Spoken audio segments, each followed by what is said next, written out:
Dr. Kaustav Das Biswas, Assistant Professor of ENT Department, SSKM Hospital in Kolkata. Today we are going to discuss otitis media in pediatric patients. So first we have to know what are the most common ear-related problems we encounter in young children.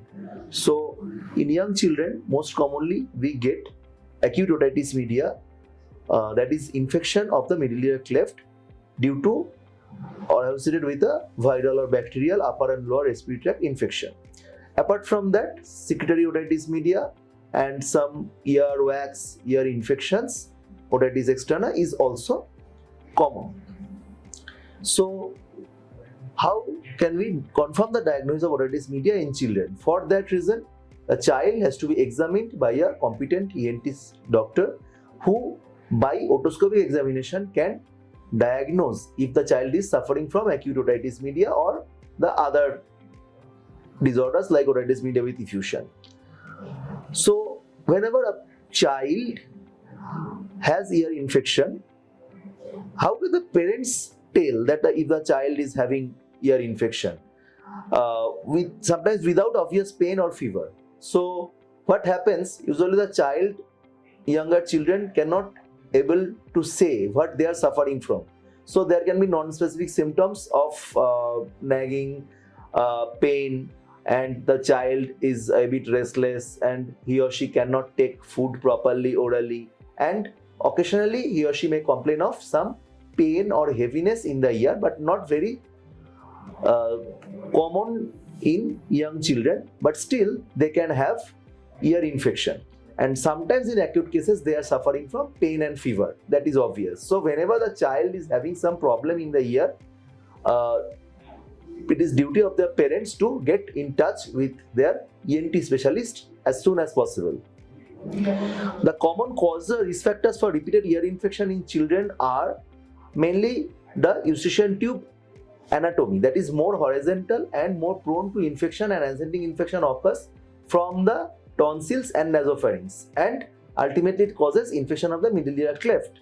Associated with that, mostly children have tonsils and adenoid enlargement. These are lymphoid tissues obstructing the eustachian tube, and thereby it causes recurrent ear infection.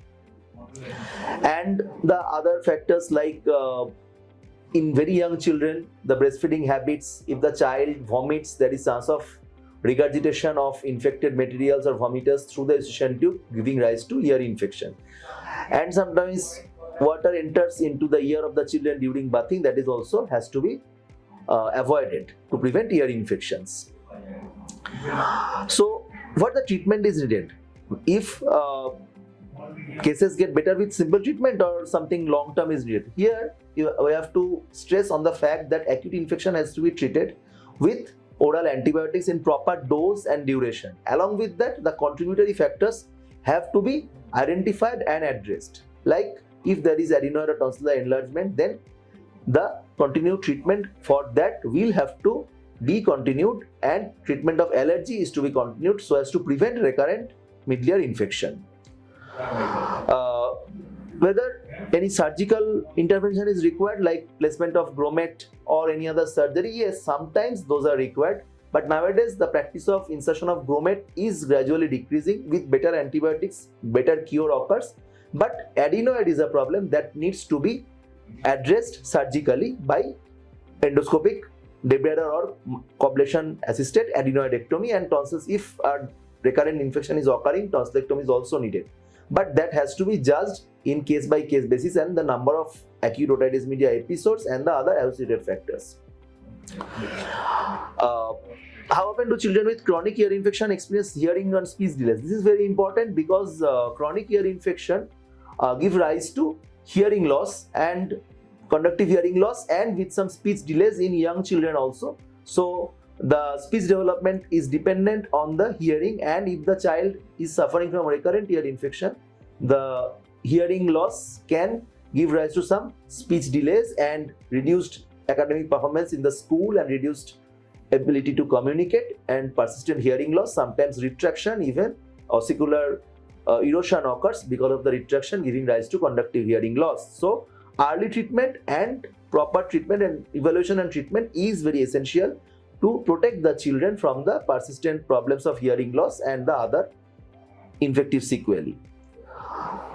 Seasonal allergies and colds have important role to play in recurrent ear infection because the seasonal allergic pattern associated with more and more episodes of acute otitis media, especially during the winter season and during the rainy season, recurrent ear infection occurs. And also the other contributory factors like indoor smoking habits of the parents. Sometimes children are passive smoker, that also give rise to detrimental effect on their eustachian tube function and sinusitis. These things as well as ear problems is aggravated, and exposure to household smoke, if the smoke chulas are being used, those are household smoke, household passive smoking, these are detrimental for the children. These has to be taken care of. And also sometimes the allergen pattern and pollens, allergens, and as well as sometimes pets induced allergies, those has to be taken into consideration.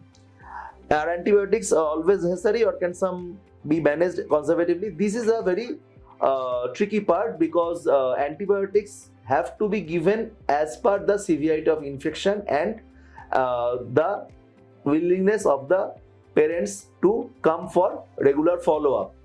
Otherwise, the infection may turn into severe infection and sometimes rupture of the tympanic membrane with discharge of the pus occurs in case of acute otitis media. So it has to be taken care of. Very early infection, you can give some nasal decongestant, steroid nasal sprays, analgesics and mucolytics, but as the children are not very able to express their problems clearly, so it is better to give a close follow-up, and most of the cases in severe infections antibiotics are needed in proper doses and duration is very important.